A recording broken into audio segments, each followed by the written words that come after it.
What's going on, y'all? KM Best here. Everyone in the entirety of Marvel Snap's online community swears that this deck is busted. I put it through its paces, and it is quite good. Let's take a look at Arishem. Arishem is not a new topic for Marvel Snap decklist channels, but I do think that there's been some meaningful improvements in the list and in how it interacts with the metagame as a whole recently.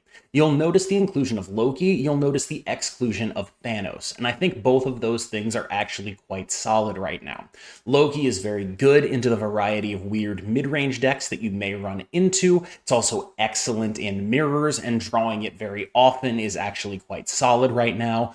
Meanwhile, Thanos has a higher explosive potential because of the stones, but has a higher ability to clunk as well. And what Arishem is really trying to do right now is be consistent as a mid-range beater, throw mid-range decks under the bus, and beat the crap out of them repeatedly. This deck has more energy than other decks, and that means that it is able to play on curve better than other decks. This gives it a naturally, innately good matchup into mid-range decks. A lot of people say that this deck is busted, it's messed up. I will say, in my experience playing this deck, there are some very pronounced poor matchups, and they're probably worth talking about because everyone likes to talk about this deck as if it is unbeatable. In my humble opinion, Goon Knight is probably around 65-35 for the Goon Knight player. Bounce is notably favored for the Bounce player. Move Bounce is probably even a little bit more favored for the Bounce player.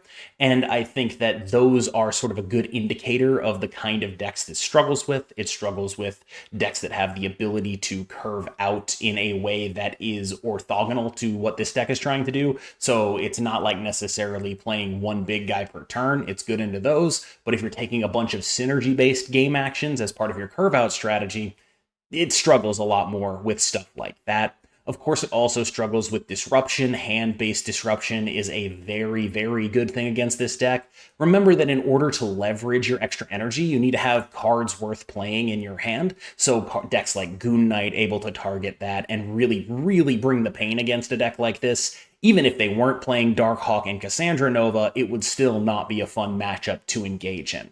As far as matchups you do like to see, I personally believe that most mid-range decks have iffy Arishem matchups. Anything with a very defined ceiling can be a little bit awkward for them into you because your ceiling is so vast and undefined and their ceilings are very, very clear. If you're playing decks that like only go so tall, you can plan around them far better than they can plan around you. And that, of course, brings us to the other major issue with Arishem that people like talking about, and that is the information asymmetry. You are going to want to attempt to leverage that. This is the part about Arishem that everybody hates.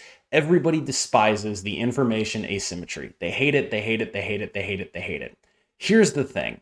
It's how you win, and you need to try to win if you want to play a deck like this, because your weaknesses are stark. You have very clear ones. And so when you randomly generate the answer to the situation that you're in, you need to take advantage of that with the Snap system. It is extremely, extremely important that you do this. Part of what makes Arishem such a good mid-range beater is its ability to cheat energy on top of the extra energy that it gets. This makes it very, very dangerous for decks, as we spoke about earlier, with limited point ceilings, because sometimes Arishem can just play too many cards and those decks are unable to compete.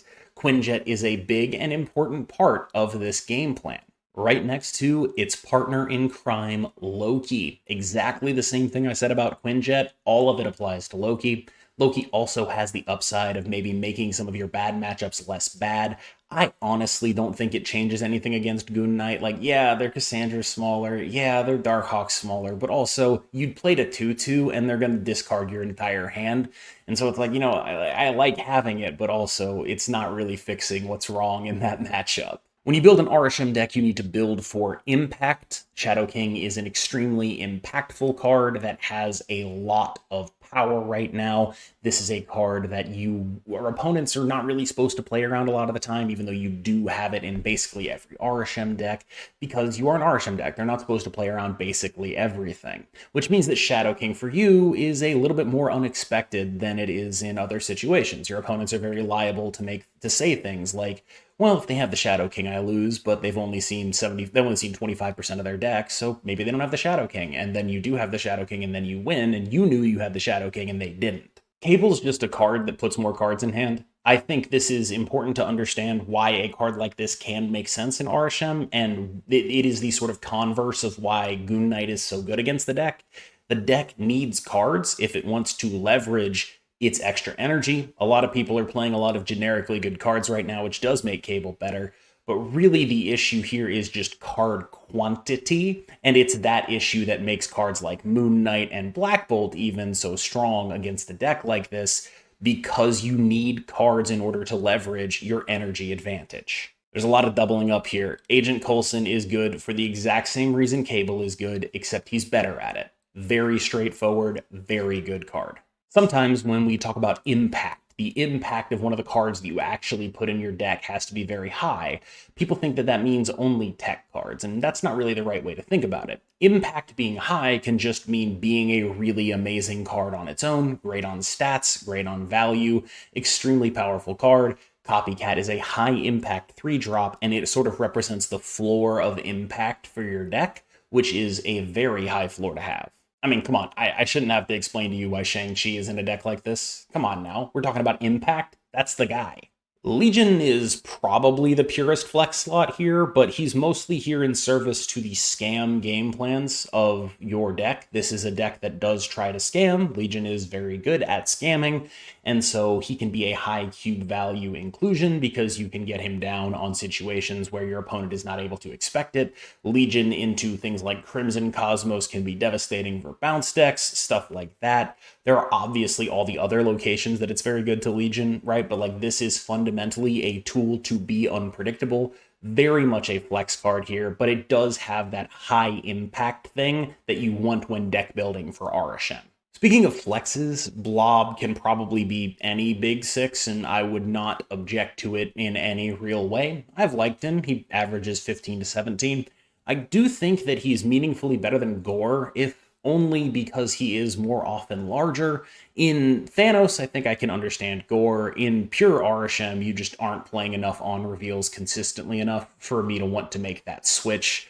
I also will say, I think this card is bad enough that they might be able to re-add that ongoing ability on and give us back that Mystique ability to copy this. I think that would make me a little bit happy. Mockingbird is probably the best card in this deck. I think a lot of people talk about Arishem itself, but if you can get a card as cheap as Mockingbird, like a 1/9, that's kind of really what your deck is about, right? Like, you want to leverage your energy advantage. This card leverages your energy advantage almost for free. It snowballs dangerously, and your opponents basically always have to be afraid of, like, hey, what if they Mockingbird me? And then a lot of the time they'll be like, well, they probably don't have the Mockingbird. And then you play like a Lyeth Mockingbird because your Mockingbird cost 1, your Lyeth cost 6, and you have 7 energy because you're Arishem and you play the fairest Marvel Snap of all time. Again, the byline here is impact, right? Like, we're talking about high impact cards, cards that will win you situations that nothing else will win you. Yeah. Okay, so I guess let's dive into the conversation about this card. My personal opinion is that Arishem is not broken in terms of win rate. I don't think this is the best deck in the game, and frankly, part of why I made this video is to talk about what I'm about to talk about now as to why I don't think it's the best deck in the game. It does have this information asymmetry, and I think a lot of people can get upset at that. I personally am mostly fine losing to like random Arishem stuff. It doesn't feel all that different to me than the entire rest of the game. But I realize to many people it feels meaningfully different to lose to something you had no way to play around or didn't feel the ability to play around. I understand that. I will say that on power level, I consider this high tier 2-ish. Probably like it's a good deck. There's nothing wrong with it. I think it's very solid. I was very successful with it. I think it's good. but I also think that there are decks that are better than it. I think several mid-range shells probably perform better. I think Move Bounce and maybe even Original Bounce, Goon Knight definitely does. There are decks that I would take over this that I consider favored into it. I get the sense that people consider this a bit of like a meta tyrant, and I just don't think it's earned that moniker. I don't think it's good enough to justify that. I think this is a good, solid, beatable deck that has free wins in it, but it also has free losses in it because it can just absolutely clunk and fall over and die. And people only really remember the free wins, which, I mean, I get that, right? Like, it's a snap game, right? Like, the things scale up. So they remember when they get blown out, but they don't remember when they retreated on turn 4 or whatever, right? That makes sense to me. I understand that.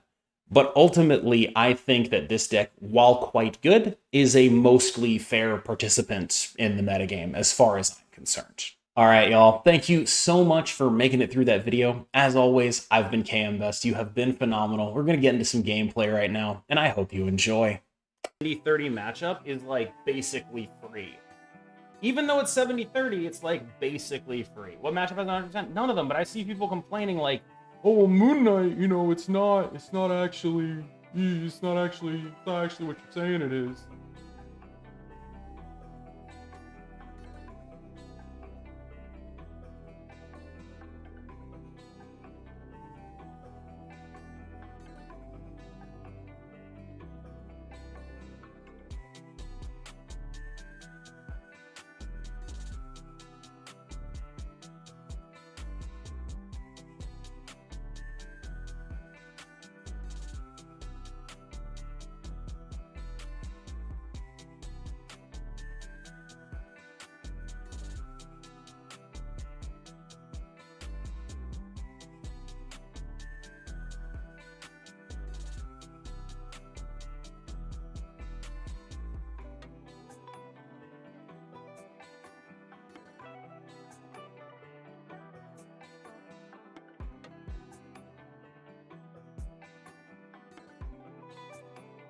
Whoa, they snapped me. That seems kind of nuts. I have their MODOK and Apocalypse.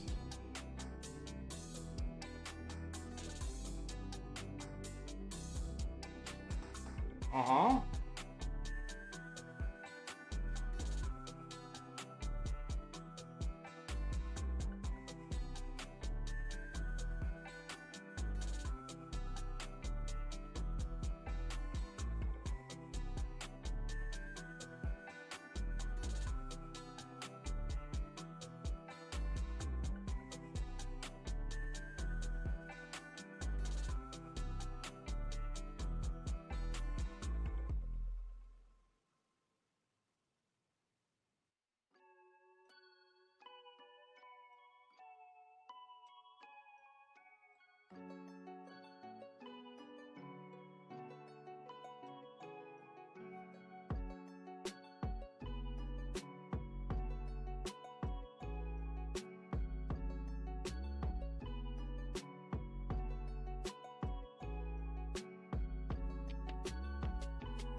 I'm assuming I'm just winning a tiebreaker very heavily.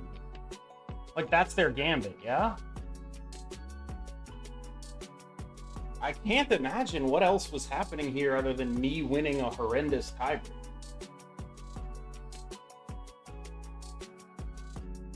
It's a 6 scoring, dude. Yeah, dude, no. No. Gambit putting Proxima mid could get you? Well, that would be if it had text. Ooh!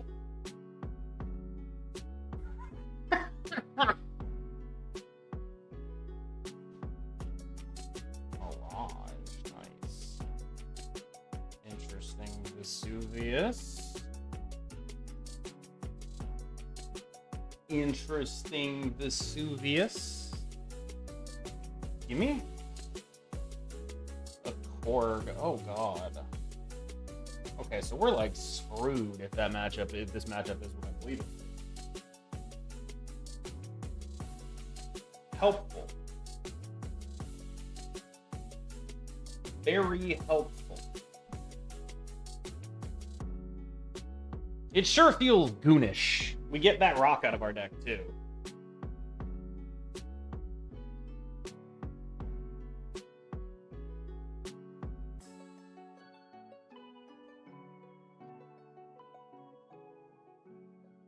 Oh, it's bounce.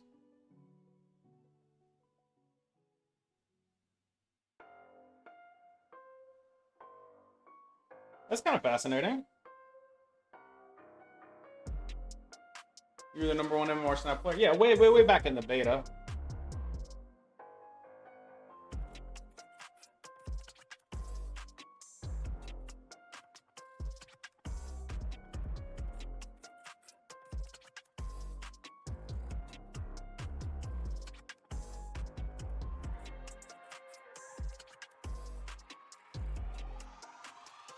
Scary.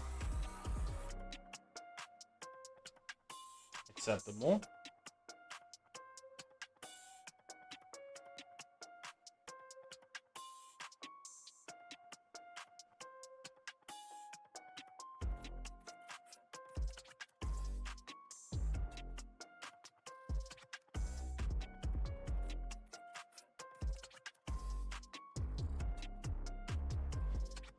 Greatness at any cost? Oh, yeah.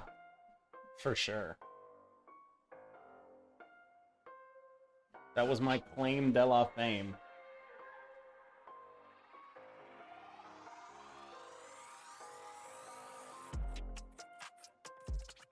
I'll tell you what I'm afraid of. I'm afraid of them bouncing this and turning this off. But I can't do anything about that. They're snapping me now. What's up with that?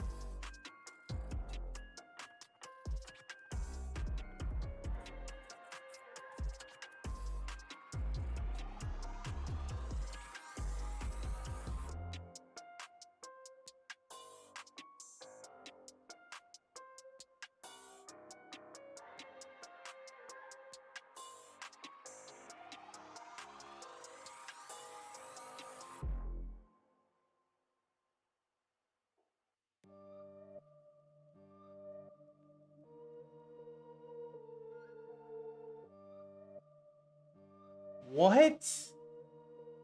You think that's what it was? You think that might have been what it was? They forgot Swan couldn't be activated? Maybe the hat. I don't know. That was a weird one. That was definitely like, all right, I don't really understand it. That does make sense. If it's a Darkhawk snap and I drew 4 cards. But no, they would have gotten their Swan down in time. They have a Domino in here? Holy shit.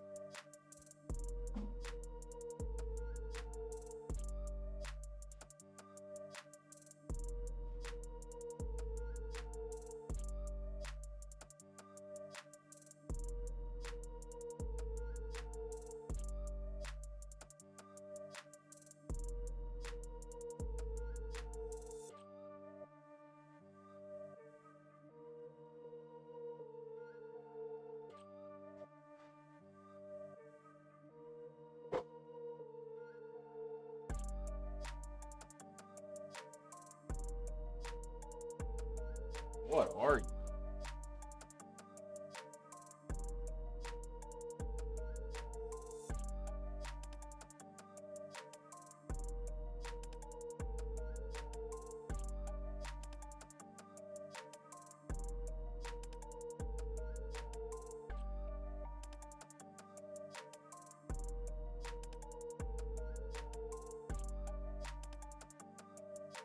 I don't like that I'm giving them the She-Hulk, but I also think it doesn't key off of their spent energy. I think it keys off of mine, so it makes sure that it's expensive.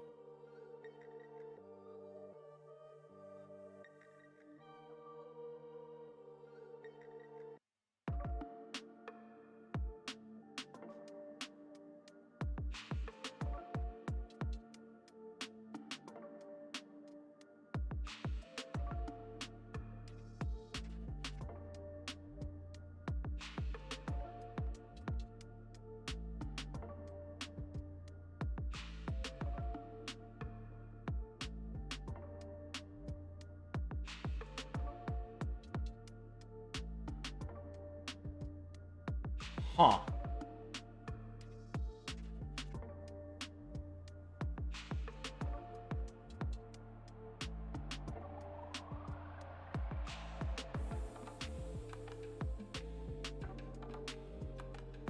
Huh.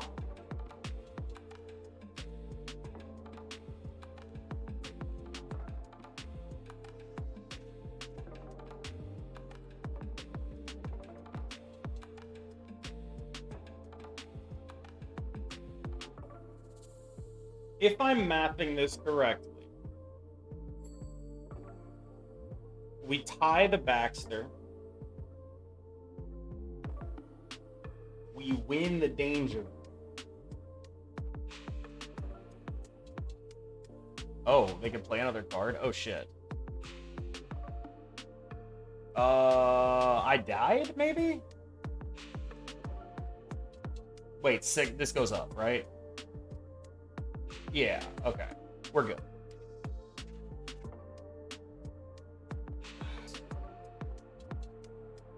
Our loss. Ooh.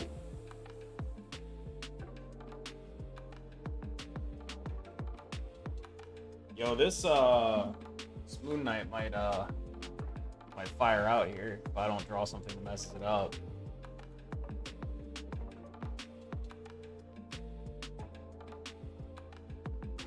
I still might hit that Moon Knight, frankly. We have Loki Moon Knight next turn.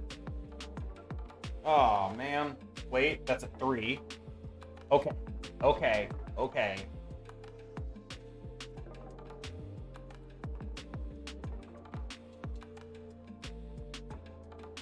Discard the cable. I think that's fine.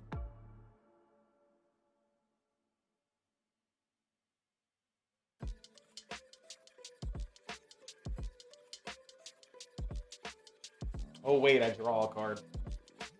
Well, we discard that. Oh, wait, no, we can't discard that. Nice. There goes a man thing. Happy, happy, happy to see that. Definitely happy to see that. Where are you going? Acceptable.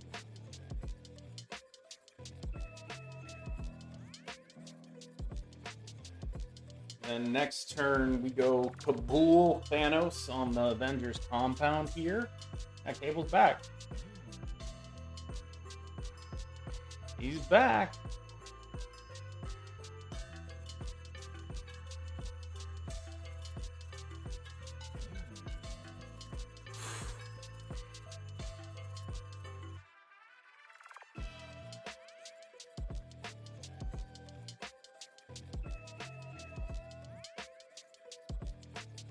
Error. Error.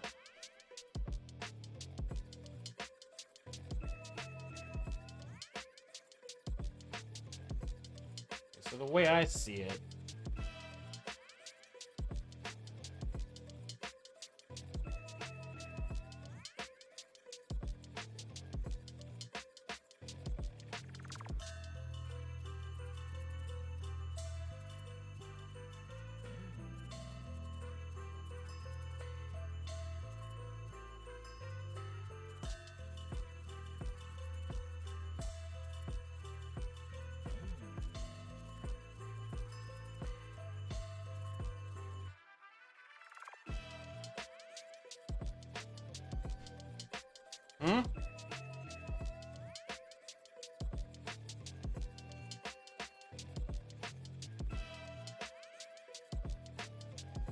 Oh no.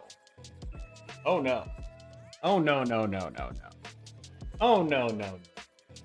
Just looking for a video to make, basically. Not sure what I want to do.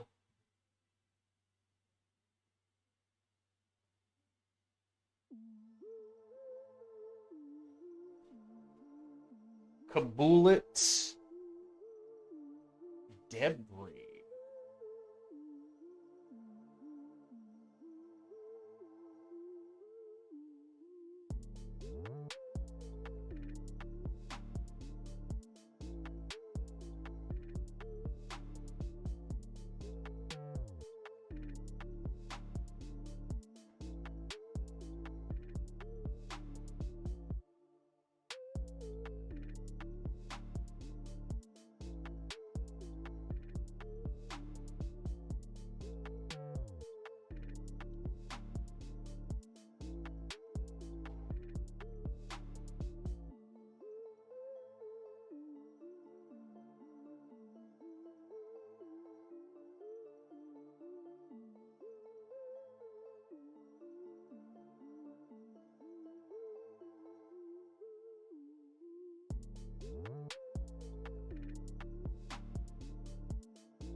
I should probably leave.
So can they win the two sides here? Oh my god.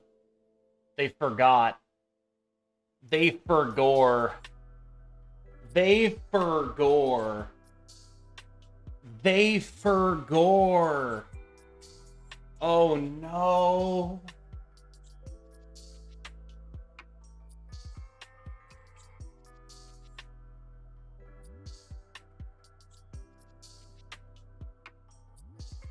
Nebula, huh? Alright.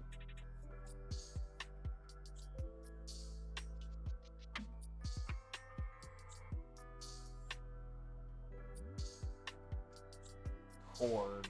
So this is Goon Knight.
Pretty much what I figured over there.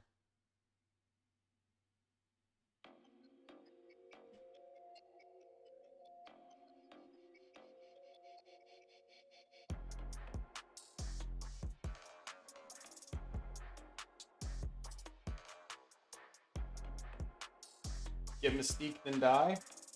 Oh my god. So, this is where I evacuate to when things get bad, but also, more important. Whoa. Holy shit. This hand is fucked up.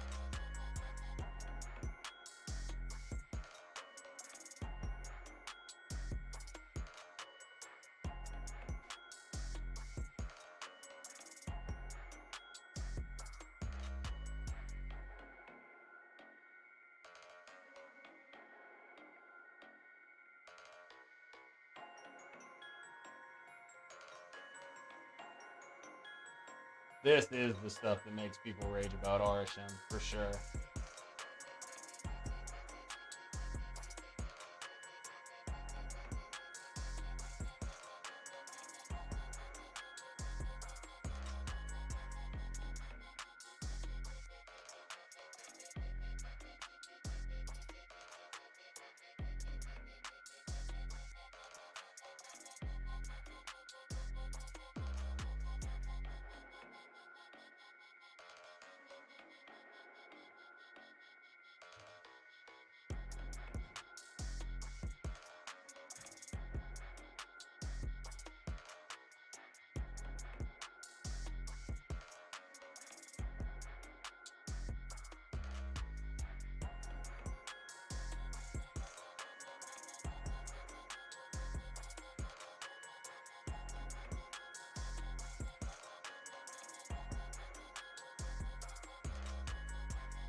I don't know.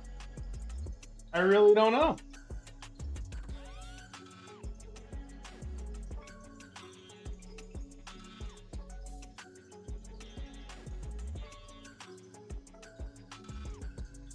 Letting the cards merge is -4 gore power. My cards have already merged.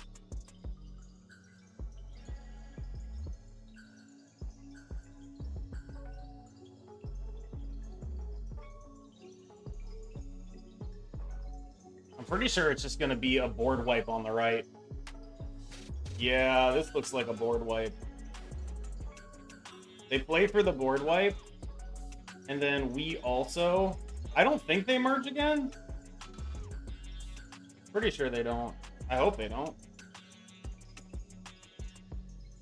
Yeah, see? Play for the board wipe, baby. It just sucks to have to play against multiple people sniping in a row.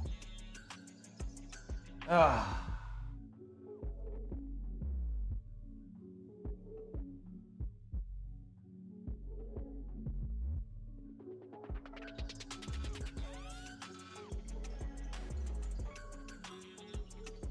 Osmo, so probably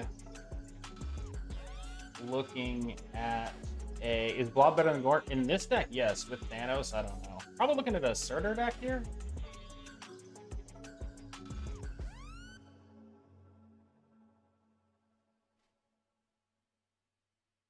No, I'm not playing Arishem, though. There's no guy here. The Thanos is randomly generated. He's just hanging out.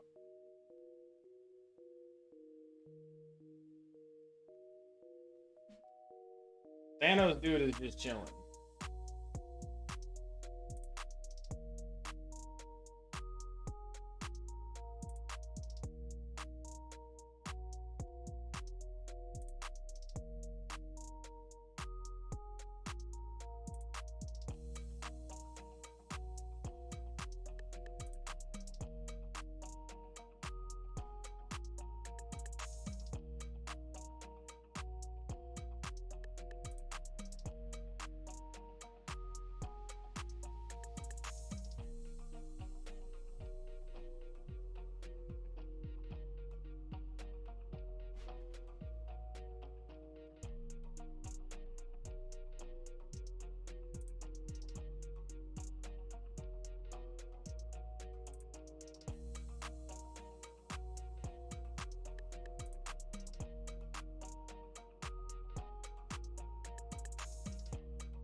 Arrow my Thanos over to there, or it'll arrow my Shang that I play over to there.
We're good.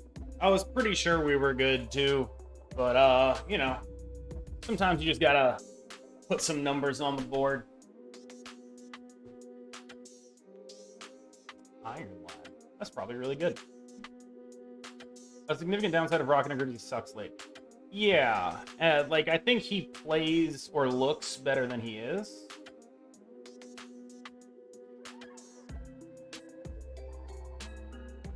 Don't know if I'm gonna do anything with this, but it is conceptually pretty funny.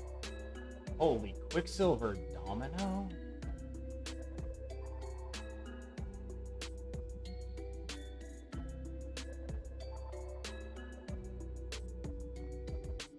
This is conceptually the funniest thing I could ever do.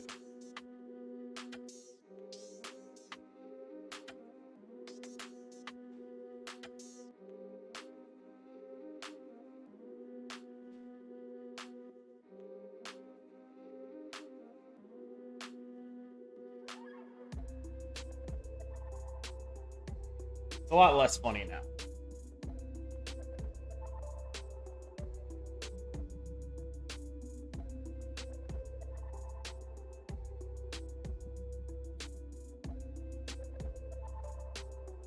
If I eat Lockjaw, Venom happens first, right?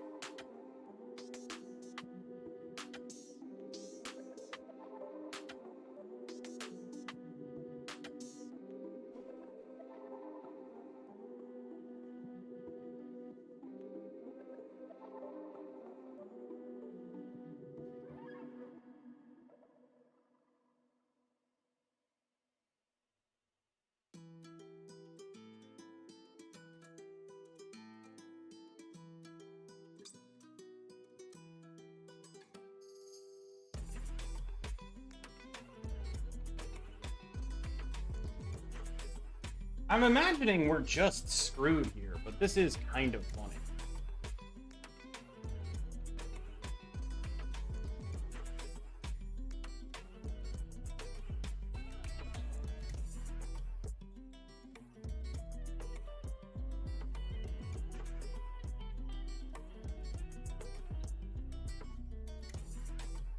Wait.